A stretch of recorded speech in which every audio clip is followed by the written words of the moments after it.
परिषदेचे तालुक्याचे अध्यक्ष आणि पिंपळगावचे सरपंच दीपक पोखरकर आहेत, त्यांच्याकडून जाणून घेऊया काय म्हणणं आहे तुमचं. आपल्या महाराष्ट्राला संतांची फार मोठी परंपरा लाभलेली आहे.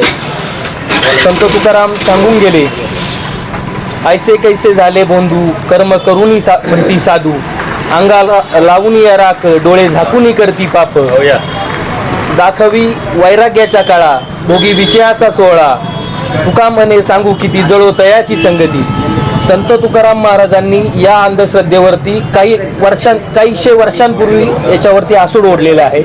आणि संत तुकाराम असतील, संत ज्ञानोबा असतील, यांची परंपरा सांगणारा आपला हा महाराष्ट्र आज एका भोंदूच्या नादी लागून सर्वसामान्य अडाणी निराक्षर जनता असती तर आपण समजू शकलो असतो का हा बाबा हा दारिद्र्याने पिसलेला आहे, हा कर्जाने पिसलेला आहे, हा रोगाने ग्रासलेला आहे, याचा का पर्याय नाही म्हणून हा शेवटचा पर्याय म्हणून देवाच्या बुवाच्या आरी गेलेला आहे. पण जी नावं आपण त्या ठिकाणी पाहिलेली आहेत, आपल्याला काय कोणाच्या नावांचा उल्लेख करण्याची गरज नाही. संपूर्ण महाराष्ट्र त्यांचे प्रताप पाहतोय. अगदी देशाच्या राज्याच्या प्रमुख व्यक्तीपासून देशाच्या कायद्याचं गृह खातं सांभाळणाऱ्या माणसापासून तर महिला आयोगाच्या अध्यक्षापर्यंत सगळ्या पक्षाचे सगळ्या विचारधारेची लोक त्या बाबाच्या पाया पडायला जात होती. आपल्याकडं अनेक साधू होऊन गेले. तुकाराम महाराजांचं मी सांगितलं, त्याच्यानंतर गाडगे बाबांनी सांगितलं की बाबा तीर्थी धोंडा पाणी देव रोकडा सज्जनी. एवढी सगळी परंपरा असताना तुम्हाला असं काय पाहिजे होतं तर तुम्ही त्या माणसाकडे गेले. बरं गेले तर गेले, ठीक आहे. श्रद्धा असावी, कुठपर्यंत असावी जी विवेकाला, नैतिकतेला किंवा विज्ञानाच्या कसोटीवर टिकेल इथपर्यंत असावी. एखाद्याच्या पाया पडणं, एखाद्याचं दर्शन घेणं इथपर्यंत श्रद्धा कोणालाही मान्य असते. पण एखाद्याचं आता तुम्ही पाहिलंय त्या गोष्टी आपण बोलू नये इथपर्यंत जर आपण आपली बुद्धी गहाण ठेवत असू तर आपण महासत्ता होणार हे म्हणतो, हे कशाच्या जीवावर म्हणतो. आणि ही जी सगळी मंडळी आहेत यांना सगळे आपण फॉलो करत असतो. कोणताही समाजामध्ये वागणारा व्यक्ती असो, तो नेता असो, अभिनेता असो, भारतीय समाज हा व्यक्तिपूजक आहे. आणि आपल्याकडे थोडं प्रमाण थोडं कमी आहे, साऊथला जास्त आहे. पण साऊथवाले चांगले आहेत असं वाटायला लागलं आता आपल्याला. आपण त्याच्या पुढे गेलो काय अशी शंका त्या निमित्त निर्माण होते. मी महिला भगिनींची माफी मागून या ठिकाणी एक दोन गोष्टी या ठिकाणी बोलू इच्छितो.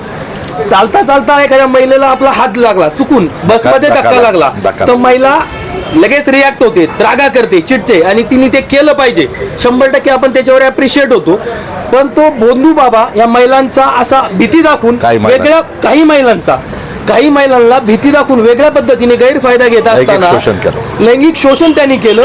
या वेळेस ठीक आहे, महिलाला भीती वाटली असेल, पण तिने आपल्या कुटुंबात जे प्रमुख असतील, पती असेल, वडील असेल, भाऊ असेल, यांच्याजवळ तरी मन मोकळं करून या विषयाला वाचा फोडणं त्या ठिकाणी गरजेचं होतं.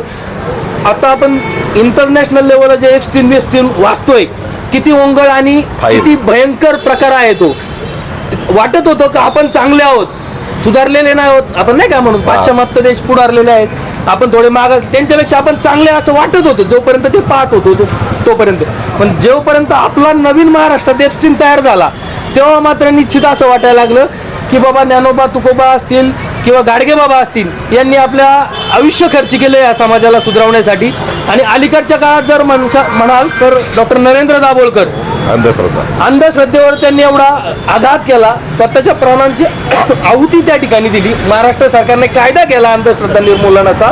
आणि एवढं सगळं होऊन सुद्धा जर तुम्ही त्या ठिकाणी जात असताल, नतमस्तक होत असाल तर हे निश्चित महाराष्ट्राच्या वैचारिक दिवाळखोरीचं लक्षण आहे. शाहू फुले आंबेडकरांचा वारसा सांगणारा हा महाराष्ट्र तुम्ही जर एखाद्या बुवा बाबाच्या पायाशी नेऊन जर बांधणार असाल तर निश्चित आम्ही तुमच्या पाठीमागं काय हेतू ठेवून चालायचं हा सामान्य माणसाला किंवा आमच्यासारख्या कार्यकर्त्याला पडणारा निश्चित मोठा प्रश्न आहे.